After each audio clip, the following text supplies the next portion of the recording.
High court ఎన్నిసార్లు తిట్టిందండి?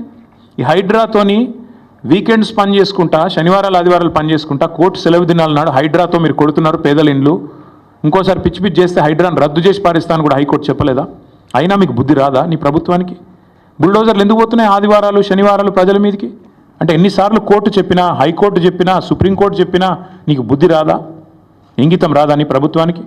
అక్కడ పులులు లేవు, జింకలు లేవు అని పంచ్ డైలాగులు చెప్పడం ఏమి నాకు అర్థం కాదు. అక్కడ ఏముందో కనీసం ఎప్పుడన్నా పోయినావా నువ్వు? పిల్లలు చెప్తున్నారు ఈరోజు ఫుట్బాల్ ఆడడానికి వచ్చినాడు, భూముల మీద కన్నేసినాడు, ఇప్పుడు మమ్మల్ని ఫుట్బాల్ ఆడుతున్నాడు, మా భూములు గుంజుకుంటున్నాడు అని పిల్లలు చెప్తా ఉన్నారు. నేనేమంటా ఉన్నా అంటే రేవంత్ రెడ్డి గారిని, ప్రజాపాలన అంటే విద్యార్థుల జుట్టు లాగడం, ఆడపిల్లల బట్టలు చింపడం, ఒక న్యాయం కోసం వాళ్ళ పాపం వాళ్ళు ఒక ఇంచు భూమి వాళ్ళదా? ప్రైవేట్ భూమి ఏమన్నా? ప్రజల కోసం, హైదరాబాద్ భవిష్యత్తు కోసం వాళ్ళు కొట్లాడుతున్నారు. అక్కడ చదువుకునే పిల్లల్లో 70-75% మంది పిల్లలు మన రాష్ట్రం వాళ్ళు కూడా కాదు. వాళ్ళు పాపం వివిధ రాష్ట్రాల నుంచి వచ్చి 2-3 ఏళ్ళు ఇక్కడ చదువుకొని 4-5 ఏళ్ళు చదువుకొని PhD చేసేటోళ్ళు అయితే వెళ్ళిపోతారు వాళ్ళు.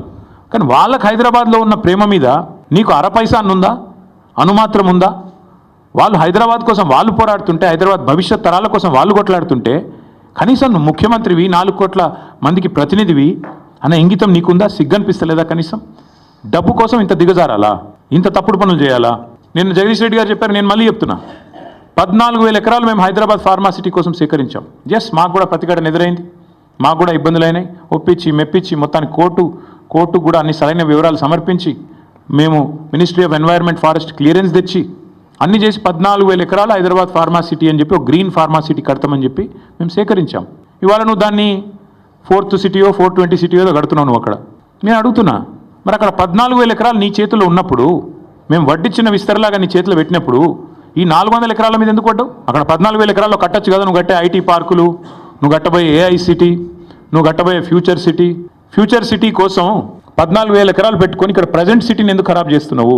ఉన్నదే అక్కడ లంగ్ స్పేస్ ఇది ఒకటి, 2,500 ఎకరాలు ఏదైతే అక్కడ HCU చుట్టూ ఉందో ఆ పశ్చిమ హైదరాబాద్లో ఉన్న ఒకే ఒక లంగ్ స్పేస్ అది. దాన్ని ఎందుకు ఖరాబ్ చేస్తున్నామని కదా ప్రజలు అడిగేది. దాన్ని ఎందుకు ఖరాబ్ చేస్తున్నామని కదా పిల్లలు కొట్లాడేది. అక్కడ ఉండే జంతువులకు నోరు లేదు, నీ మంత్రులకు లేదా, నీ ఎమ్మెల్యేలకు లేదా? కనీసం ఒక్కరు మాట్లాడుతున్నారా?